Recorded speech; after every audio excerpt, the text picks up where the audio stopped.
हम जो है काव्य के जो फर्स्ट चैप्टर है पद्य, उसके दूसरे काव्यांश में चले जाते हैं। तो यहाँ पर हमने देखा था पहले पद्यांश में गोपियों ने उद्धव को उलाहना दिया था और कहा था कि आप तो प्रेम से अछूते हो, और उदाहरण दिए हैं उन्होंने पहले पद्यांश में कि उन्होंने उदाहरण दिया था तेल की गगरी का और एक उदाहरण दिया था कमलिनी के पत्ते का उदाहरण दिया था। तो दो उदाहरण देकर उन्होंने समझाया था कि आप तो जो है श्री कृष्ण के पास रहकर, यानी श्री कृष्ण रूपी प्रेम सागर के पास भी रहकर भी तो आप जो उससे अछूते रहे हो। अब आते हैं कि हम मन की मन ही मांझ रही, यानी हमारी मन की बात मन में ही रह गई। मांझरी यानी हम जो मन की बात कहना चाहती थी वो हमारे मांझरी यानी मन में ही रह गई।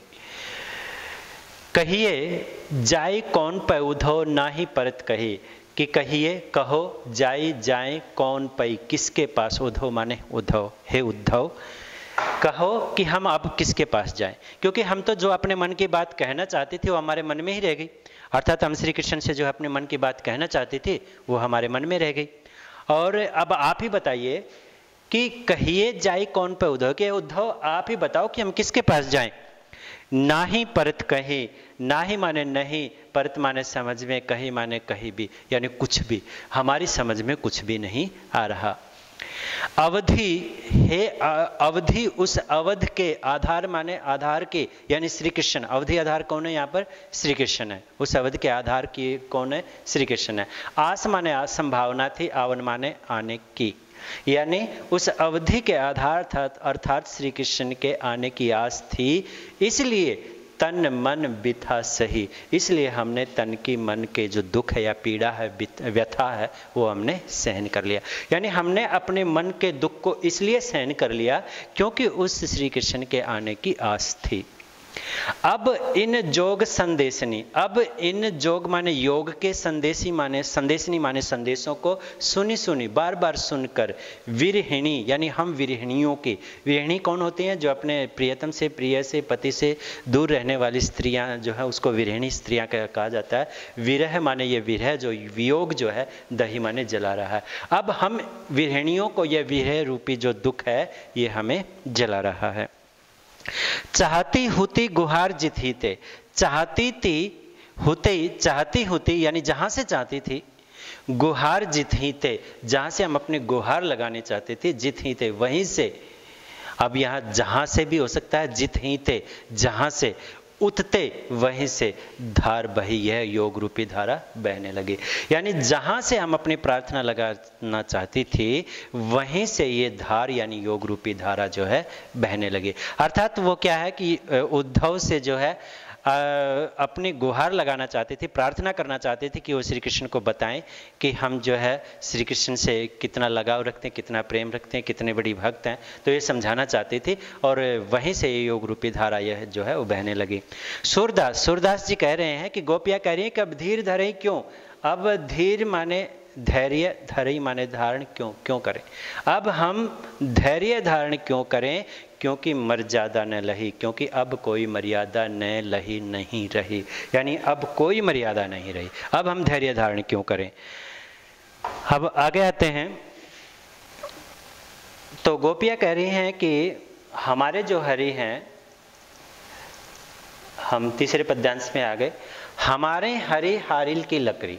हमारे जो हरि हैं वो यानी श्री कृष्ण हैं, भगवान हैं, वो हमारे क्या है? हारिल की लकड़ी, हारी पक्षी, आरिल पक्षी की लकड़ी के समान है। हारिल हरे पंखों वाला, कई जगह कटफोड़ा भी बोल देते हैं, कुछ और भी बोल देते, तो हारिल पक्षी जो है हरे पंखों वाला पक्षी यानी हारिल पक्षी यहाँ पर लिया गया है, तो उसकी लकड़ी की तरह है। ये उदाहरण जो लिया गया गोपियों ने, कि गोपियों ने उदाहरण क्यों लिया? क्योंकि आरिल जो पक्षी है वो अपने पैरों की लकड़ी को कभी छोड़ता नहीं है, तो वैसे ही हम श्री कृष्ण को छोड़ने वाले नहीं हैं। मन कर्म वचन नंद नंदन उर, मन से, कर्म से, वचन से, नंद के नंदन यानी पुत्र, नंदन का अर्थ होता है पुत्र, नंद माने नंद के पुत्र कौन है? श्री कृष्ण को, उर माने हृदय में। हमने तो मन कर्म वचन से उस नंद के पुत्र को, उर माने हृदय में, यानी हृदय में, यानी कहने का अभिप्राय यह है कि हमने मन कर्म वचन से उस नंद के पुत्र को अपने हृदय में बसा रखा है। और यह दृढ़ करी पकड़ी, और यह का मतलब जैसे लकड़ी उसी प्रकार हमने जो है उनको दृढ़ता से ग्रहण किए हुए पकड़े हुए हैं। अर्थात जैसे पक्षी, आरिल पक्षी जो है अपने पैरों की लकड़ी को नहीं छोड़ता, वैसे हम भी श्री उस नंद के पुत्र को मन और वचन कर्म से हृदय में बसाए हुए हैं, उसको छोड़ने वाले नहीं है। जागत सोवत सोपन दिवस, जागते, सोवत माने सोते, सोपन माने सपने में, दिवस माने दिन में, निशि माने रात में। यानी जागते, सोते, सपने में, दिन में, रात में, कान्ह कान्ह जकरी, कान्ह कान्ह जक माने जपती, री माने रहती हैं। यानी हम तो जागते सोते दिन में रात में कान्हा कान्हा जो है वो जपती रहती हैं। सुनत जोग लागत है ऐसो, सुनकर, जोग माने योग का, ये योग का संदेश, लागत माने लगता है ऐसो, ऐसा लगता है ज्यों करवी, जैसे करवी ककड़ी, ककरी, ककड़ी का अर्थ ककड़ी, जैसे कड़वी ककड़ी लगती है। अब यहाँ उदाहरण कड़वी ककड़ी का क्यों दिया है? क्योंकि जैसे कड़वी ककड़ी हम खाते हैं और मुंह पूरा का पूरा मुंह कड़वा हो जाता है, वैसे ये योग का संदेश सुनते ही हमें ऐसा लगता है, अर्थात हमारे कानों को जो है वो संदेश कड़वा लग रहा है। सो तो व्याधि हमको ले आए, सो तो ऐसी तो व्याधि माने बीमारी, हमको माने हमारे लिए ले आए हो, यानी ऐसी बीमारी हमारे लिए ले आए हो, देखी सुनी न करी, जो न कभी देखी है, न सुनी है, न करी, न कभी हुई है। यानी हमारे ऐसी कोई बीमारी या किसी को भी ऐसी बीमारी देखी है, करी का अर्थ करना, या बीमारी ऐसी ना होना है, यानी ऐसी बीमारी लेकर आए हो जो न कभी देखी, न सुनी, न कभी हुई। यह तो सूरदास जी कहते हैं कि यह तो, यानी यह बीमारी तो तिन ही, उन्हीं को ले सौंपो, ले जाकर सौंप दो, जिनके मन चक्री, जिनके मन जो है चक्री, चक्कर की तरह चंचल है, यानी चक्कर की तरह चंचल जिनके मन है, ये बीमारी तो उन्हीं को ले जाकर सौंप दो। यहाँ पर जो है गोपियों ने अपने प्रेम को दृढ़ता से जो है यहाँ पर उद्धव के सामने रखने का प्रयास किया है कि हम श्री कृष्ण के प्रति हमारा लगाव जो है, हमारा जुड़ाव जो है हृदय से कितना गहरा है, तो उन्होंने ये उदाहरण देकर यहाँ पर समझाने का प्रयास जो है वो किया है। तो उन्होंने यही कहा है कि एक हारिल की पक्षी के माध्यम से बताने, समझाने का प्रयास किया कि किस प्रकार वो अपने पैरों की लकड़ी को नहीं छोड़ता है, चाहे उसके प्राण ही चले जाएं, और वैसे ही हमने भी श्री कृष्ण को अपने हृदय में बसा रखा, हम उन्हें भूलने वाली नहीं हैं। और हम तो जागते सोते स्वप्न में, दिन में, रात में जो है कान्हा कान्हा यानी श्री कृष्ण जपती रहती हैं, और ये तुम्हारा जो योग का संदेश हमें ऐसा लगता है जैसे कड़वी ककड़ी होती है। ऐसी बीमारी हमारे लिए लेकर आए हो जो न कभी देखी है न कभी सुनी है। यह तो सूरदास जी कहते हैं, गोपियां कह रही है कि तो उन्हीं को लेकर सौंप दो, ले जाकर सौंप दो, जिनके मन चक्री की तरह चंचल हैं। तो यहाँ पर ये श्री कृष्ण ने ये समझाने का प्रयास जो है यहाँ पर किया है। अब हम आते हैं नेक्स्ट पद्यांश पर।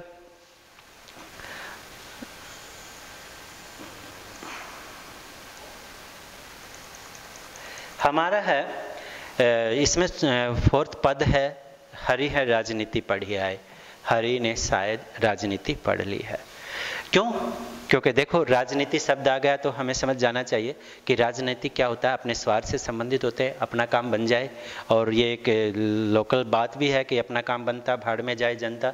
तो यहाँ पर जो है गोपियों ने वैसे ही उदाहरण दिया है कि हरि हैं, हरि जो हैं शायद राजनीति पढ़ी आए, राजनीति पढ़कर आ गए हैं, यानी अब उन्होंने राजनीति सीख लिया। क्यों? क्योंकि वो मथुरा जाकर राजा हो गए थे, तो इसलिए वो जो है एक व्यंग्यात्मक शब्द का प्रयोग करते हैं गोपियां उद्धव को कहते हुए कि शायद अब उन्होंने राजनीति पढ़ ली है। समझी बात कहत मधु करके, समझी बात, समझ गई है बात कहत, जो बात कहना चाहते हैं मधुकर के, मधुकर की, यानी मधुकर जो श्री कृष्ण जो है, मधुकर किसका पर्यायवाची शब्द है? श्री कृष्ण का पर्यायवाची शब्द है।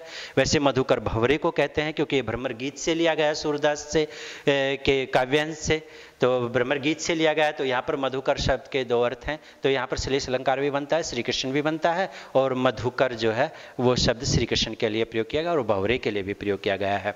तो हम मधुकर की बात जो है वो समझ गई है, और समाचार सब पाए, और सब समाचार हमें पाए माने मिल गए हैं, अर्थात हम समझ गई, हम उनकी बात कहने की बात जो है हम समझ गए, और हमें सभी बातें जो है पता चल गई हैं, हम सारे समाचार हमें मिल गए हैं। एक तो अति चतुर होते पहले, एक तो अति माने अत्यधिक चतुर होते हैं पहले से ही हैं, यानी एक तो पहले से ही अत्यधिक चतुर हैं, चालाक हैं, अब गुरु ग्रंथ पढ़ाए, अब यह गुरु ग्रंथ जो है पढ़ाने के लिए भेज दिया, यानी पढ़ा रहे हैं। गुरु ग्रंथ का अर्थ योग का संदेश, जो गुरु जैसे संदेश देते हैं वैसे ये गुरु रूपी ग्रंथ जो है उद्धव को जो है पढ़ाने के लिए भेज दिया गया है। बड़ी बुद्धि जानी जो उनकी, बहुत बुद्धिमान जो हमने माना, जाना माने जाना, जो उनके हमने माना कि उनकी बुद्धि बड़ी यानी बड़े बुद्धिशाली है।